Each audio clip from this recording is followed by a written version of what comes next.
Welcome back to another episode of the Unfiltered podcast. Today, I will be personally answering questions when it comes to a homeowner making a decision whether they are going to be replacing a unit or fixing a unit. Question number 1, how do I know when it's actually time to replace my HVAC system instead of repairing it? If your system is 15 years or older and you're making a decision to replace a very expensive part like a compressor or some sort of fan motor and you're about to dump another extra couple $1,000s into it and you have the means to replace it, I would probably go with the replacement. There's no sense in throwing more money at a unit that is already that old. It makes more sense to get yourself a new system so that it's performing properly and you don't keep running into issues. Also, those new systems, they come with warranties. So you'll be covered for the next 5 to 10 years in warranties with your new system. If your older system keeps breaking, you have to be putting out the money to replace these parts. So you need to make this decision based upon A, your budget, and B, the status of your own equipment in your house. Question number 2, what should I be looking for when comparing estimates from different HVAC companies? Guys, when you're looking at estimates and there's a price difference, always make sure you're looking out for what type of equipment that you are getting and what other things you're adding onto the system, okay? Because these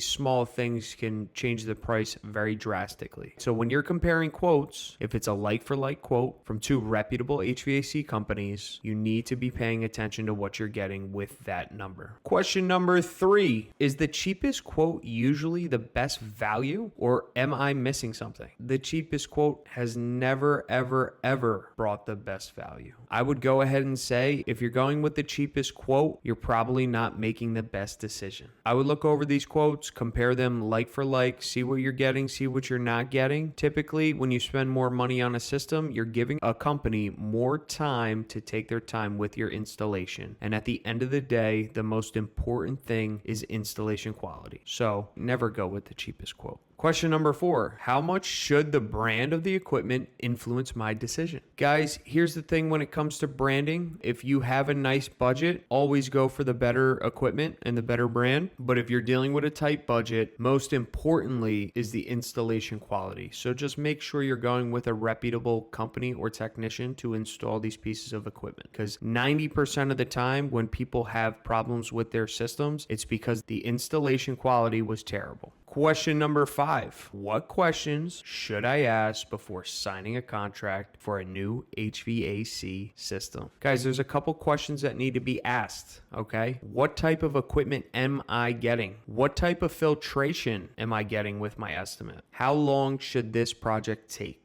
And how much does this install cost? And why does it cost this much? These are very important questions when it comes to making a decision in installing a brand new HVAC system, guys. Question number 6, how do I know if a system is properly sized for my home? There's a couple of different signs when it comes to your system being properly sized. Is your system cooling your house properly? Is your system dehumidifying the house properly? Is the system running all the time? If so, it might be undersized. Is the system turning on and off too much? If so, it might be oversized. There's a fine line and a perfect balance of a properly sized system. Just make sure that your technician or your comfort advisor knows what he's doing when it comes to properly sizing your equipment for your home. Question number 7, should I invest in higher efficiency equipment or is a standard system enough for my needs? It all depends on what you're looking for as a customer, okay? If you have a nice budget and you've been saving for your HVAC system, I would most definitely go with higher efficiency equipment because that'll save you on a monthly basis when it comes to your energy consumption. So in my personal opinion, build the proper budget. These systems are very expensive and you have to make the right decision because if you take care of them, these systems will be with you for the next 20 to 25 years. Question number 8, what are the biggest mistakes homeowners make when choosing their new HVAC system? Guys, the biggest mistake I see is going with the cheaper guy. When you go with the cheaper guy, you typically get poor installation quality, and the person who typically installs it is unprofessional. So the biggest mistake I see is when homeowners go with the cheapest quote because that's all they can afford, and somebody comes around and slaps the system in. Okay, you will not get longevity out of these systems if that is the case. Keep that in mind. Question number 9, how important is the installation company compared to the equipment itself? The installation quality is the most important part when it comes to an HVAC system. Your system will see early detriment if it is not installed properly. So you have to make sure that the installation company is reputable and knows exactly what they're doing, because it's almost like throwing money out the window if you don't. It's very, very important that you get better installation quality versus equipment. Question number 10, and our final question for the customer when it comes to making the right decision in installing a new system in your home. If you are buying a new HVAC system for your own home today, what factors would matter the most to you? The biggest thing that worries me is the installation quality. Guys, do your research on these installers, okay? If they do beautiful work and they showcase it and it's a very reputable company, I highly recommend you go with that company, even if it costs more. Because at the end of the day, it's worth your time and your money in your investment in your new system in your home. That is the number one thing that matters the most to me personally. So when you see and you're comparing quotes and numbers, just know that the more you spend, the more time a installer has to do a neat and tight job on your new HVAC system installation. If you have any questions, comments, or concerns, please leave them down below and we'll answer them in the next podcast. Thanks for tuning in. This is the Unfiltered Podcast. We'll catch you next week.